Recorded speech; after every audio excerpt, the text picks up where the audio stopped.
They almost had us. They almost had us, guys. They almost had us. You know, when I got home from lunch today, I saw the YouTube links of this court case, and I thought, man, I can't wait till I get home to watch this. I can't wait. I can't wait. And I go back to work after lunch. All I'm thinking about is how I'm going to say this, how am I going to start off my video. I get home from work, and what do you know? The video goes on private. But I'm experienced in this game by now. We started this back in April. It is now August. You guys should know by now that I always have the hashtag receipts. Just because this isn't on Twitter doesn't mean it's not any different. You know your boy's got sources. I ended up getting a hold of the video, and here we are. Thanks for watching.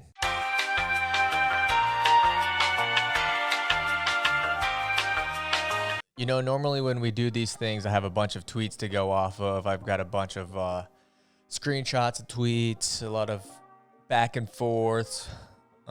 This one is different. I just spent the last 3 hours plus going through a court trial between, on one side you have FloSports, the other side you have Willie, Sailor, and Rokfin. And I just want to say one thing very clear before we get into this. I have no legal experience at all. I have no idea the intricacies of law. A lot of this stuff is kind of very fine print, nitpicky kind of things that I do not have expertise in. I'll just start off by saying that. But I will give my 2 cents on day one of the hashtag Willie trials. Let's start off by the actual trial itself. The trial itself is being held by the 261st District Court in Travis County, Texas, which I believe is Austin, Texas. That could be wrong. And this thing is held over Zoom, and there's all these different moving parts in it. They have all these different people. The main kind of characters in this is the judge, Flo's attorney, Karen. That is not a joke. Her name is Karen. So if you hear me say Karen, it's not me trying to give some sort of pop culture reference. Her name is actually Karen. And then on the other side, you have Willie Sailor, Rokfin's attorney, or Willie's attorney. I'm not exactly sure. It is Wednesday, August 26th. Today's session was basically an introduction to what this trial is about. For those of you who don't know, Willie Sailor is a media personality in the wrestling world who started at FloSports. He was there for, I don't know, from the beginning, and then in the past year or so, he actually left and he went and joined Rokfin, which is another, not necessarily just a wrestling website, but another content hosted site. I believe they're trying to be an alternative to YouTube, where YouTube hosts creators and pays them on a view-based model. And Rokfin is a similar thing where it's subscription-based model. You can have free content on there as well, but they tend to pay their content creators a little bit more than YouTube would, and I believe you get paid in Ray token, which is a form of cryptocurrency. I'm not exactly sure how it works. I've kind of looked into it a little bit, but nevertheless, Willie left Flo so he could join Rokfin, and that started a kind of legal trouble for Mr. Sailor, because Mr. Sailor had a non-compete with FloSports where he basically can't cover wrestling to his full capacity except for these 3 carve-outs. And these 3 carve-outs are very important as they talk about this in the actual trial today. I guess this isn't really a trial. The trial hasn't started yet, but this is actually just a day one of the hearing about whether or not Willie has violated his non-compete. So in Willie's non-compete, 3 carve-outs in this, which they're trying to decide if he has violated or not. So these are the 3 things he's allowed to talk about. 1 is rankings, 2 is future sporting events, and 3 editorials. So he can write about wrestling. So basically everything else he cannot talk about. And so in this trial, or whatever you want to call it, in this court proceeding, they talk about whether or not he violated those terms. At the very beginning of this 3-hour court thing, Karen, I'm gonna crack up every time that I say that. Karen had a PowerPoint where she went over a bunch of stuff. The judge actually kind of put her in a body bag for a little bit by saying, you don't need to give me 5 examples of the same thing. Pretty much, I get it. And which she did. She kept giving the same example over and over and over. We get it. You know, it's not a quantity thing here. We need to just know, did he or did he not how many times. If he did it once, it's in violation. If he did it 5 times, it's still the same amount of violation. So the judge kind of had to reel her in a little bit and tell her, hey, just give me the 1 example. Don't give me 5 examples of the same thing. It was kind of a funny moment in the trial. I wish I could put in some of the screen recordings of the trial, but I don't think I can actually do that, so I'm going to leave that out. However, in her PowerPoint presentation, she talks about how much FloSports has invested into Willie Saylor, and what she's doing when she's talking about this, the reason why is she wants to show the court that FloSports helped build Willie's following. So one thing that they present, and they show a picture of a studio that they built for Willie, I believe at his house or somewhere. It seems to be that they gave him audio equipment, microphones. I don't really know. I did notice the big pile of skull cans or whatever it is that he chews. It was kind of funny that that was in there. They talk about that a little bit. They talk about apparently when he was leaving Flo, he took down rankings from Flo and he went and posted them on Rokfin, which I don't really know if that was correct or not. That's just something that she said. They also said that he tweeted confidential Flo salaries and also his non-compete with competition with Flo's customers, which that's where it gets kind of confusing for me because people can subscribe to more than one platform. I don't get it. I really don't get it. You know how many people have Netflix and Hulu and HBO and everything else, but according to a certain wrestling media company, they do not want that. They want just them and them only. So there's only so many wrestling fans in the world, right? And there's only so many wrestling fans in the United States. So we're all kind of fishing out of the same pond here. So what's he supposed to do? Is he supposed to just cover a separate sport? I'm trying to stay down the middle here, but there's some things as a content creator that kind of has me scratching my head a little bit. She also points out that Rokfin went from around a little under 2,000 subs. They signed Willie and then they went up to 3,706 subs. However, later on in the actual court proceeding, they ask Willie how many subscribers he has, where he says he only has 723. So she's trying to prove a point that Flo built up Willie Saylor. Rokfin goes and poaches Willie, and Willie brings over a bunch of followers from Flo and tries to make people cancel their subscription to Flo in order to sign up for Rokfin. However, they're leaving out a ton of context, and I know that because I covered the heck out of Twitter, wrestling Twitter this summer, and a lot of this is in reference to that. And I'm going to go out on a limb here and say people did not leave Flo because they wanted to sign up for Rokfin. No offense to Rokfin. There were some other things that went on this summer, i.e. the Flo Wrestling card where they didn't have women on there or they didn't pay them enough, whatever it is. A lot of people were canceling for that reason, not necessarily because they wanted to leave because Willie left and go and join Rokfin. Now, because maybe some people can't afford both subscriptions and they wanted to follow Willie, but nevertheless, she's trying to claim that he took 1,700 plus followers from Flo and brought them to Rokfin, but later on he says he only has 723 subscribers, so that's about half that number. Plus, they've signed other content creators, not wrestling and non-wrestling, since then. It's not like Willie's the only guy that they signed since, he left or whatever.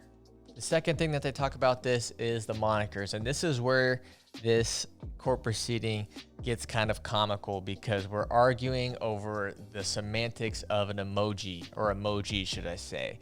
If you don't know Willie, Willie has tweeted and he goes by the greatest mind in wrestling, and Flo is trying to, or Flo's legal team, whatever you want to call it, is trying to say that he cannot use that because he came up with that concept or that moniker while he was at FloSports. And Willie says that he used it from time to time. It was something that just kind of stuck, and it was kind of a social media thing. The whole brain thing, the greatest mind in wrestling, was kind of a meme deal or whatever. I think if you follow Willie, you've seen him tweet that before, and they're trying to say that he cannot use that because it was a thing that Flo helped him create, or he created it while he's at Flo, therefore Flo's responsible for it. Therefore, when he goes to Rokfin, he cannot use that and cannot advertise with that. They also questioned whether or not he made shirts about it. He said that there was an apparel company that did make some shirts about it. It was kind of a meme thing, he says, and kind of talks a little bit about this crystal ball stuff that he wrote an article about, and whether or not Willie can use this. I don't know if it's trademarked or not. If Flo trademarked it, I could see it being, why he couldn't use that, but I don't know. Like I said in the beginning of the video, I'm not a legal expertise, so I don't know. The next thing that Karen brings up is fantasy wrestling. She shows two different articles, one from Flo and one from Rokfin, talking about fantasy wrestling. Okay, I do know this. Flo Wrestling did not create fantasy sports. Were they the first ones to do it with wrestling? I don't know. I've actually never done fantasy wrestling, but I don't really believe that to be true. And I don't think that they actually host fantasy wrestling on their site. I think somebody wrote an article about who you should pick if you are in a fantasy wrestling league. And then Rokfin, somebody else wrote an article, Willie maybe, about fantasy wrestling as well. Another thing that I want to point out is I don't think that Flo Wrestling's lawyer Karen actually knows how Rokfin works. I think she thinks that Willie is employed by Rokfin and that he is responsible for everything that goes out on Rokfin. Rokfin is more just like a hosting site, and anybody, myself included, you, whoever you're with, they can sign up to have an account on Rokfin and become a content creator. It's just like YouTube. Anybody can sign up to have a YouTube channel.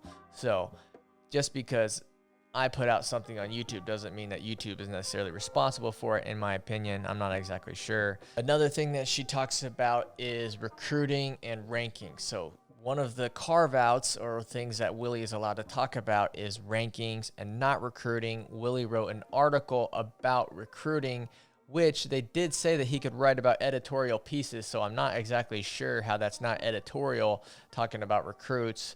Nevertheless, that's something else that she pointed out. She also wants to extend his non-compete or contemporary injunction or something like that.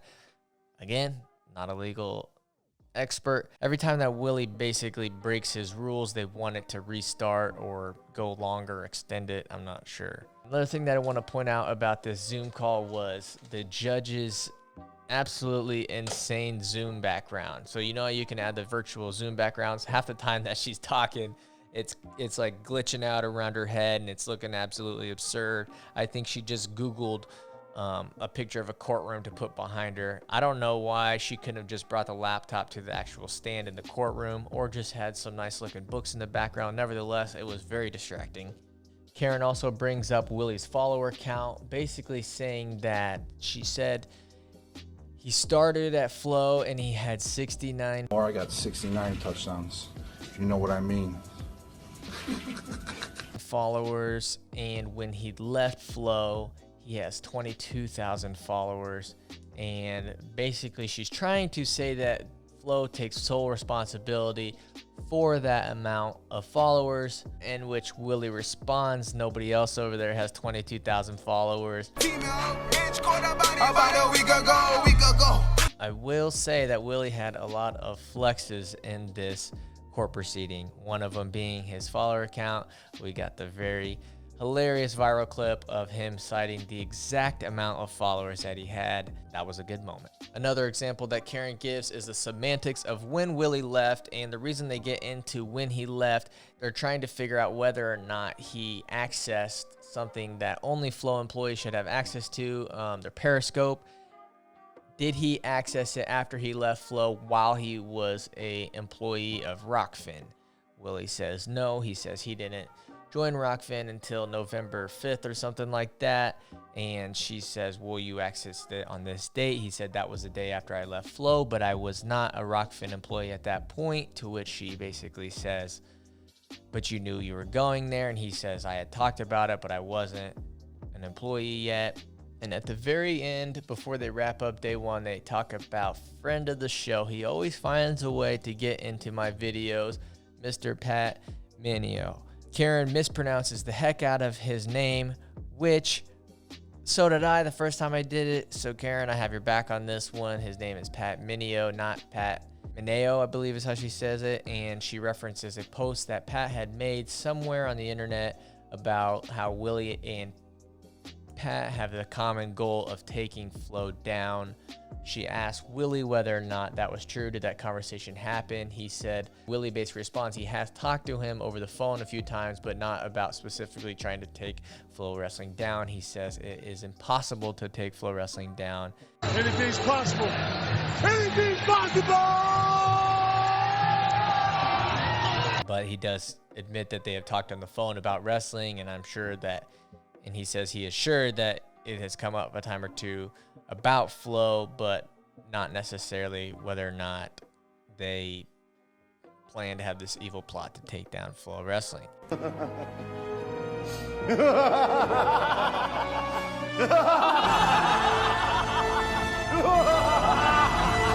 They also talk about the July 25th card that Flo put on where the stream crashed. You guys are right. Remember it? We put out a bunch of satire headlines that night. And if you remember that night, you'll remember that the stream crashed and a lot of people were saying, that's Willie. Willie did it. Willie did it. And then Willie actually puts up this graphic of some scissors cutting a cord and says, it wasn't me. Wasn't me. It was clearly a joke. They throw that in there as evidence that Willie is trying to sour Flo Wrestling, which it was a joke. It's kind of funny when this stuff gets thrown into actual court cases like this because it's such an internet thing, and when it becomes like an official, like documented thing, there's something hilarious about that. They talk about that a little bit, and then they also talk about Pat Minio posting the screenshot of the Flo employee where he got in trouble for some sort of domestic abuse case, and it was actually from 2019, and people talk about whether or not he is the reason why the stream crashed, because he was a production manager, head of production for Flo, and Pat kind of posted it saying that that's why the stream crashed, because he wasn't there because he was suspended for beating his wife at a Flo headquarters party, and the lawyer for Flo says that is not true because that actually happened in 2019 and that it did not happen at Flo HQ. It happened somewhere else. So they kind of talk about the semantics of whether or not this guy beat his wife or girlfriend or whatever. I'm not exactly sure. Other than that, that was about it for day one of the #Willie trials. I'm going to leave you guys with a conclusion thought here. Do not sign a do not compete clause.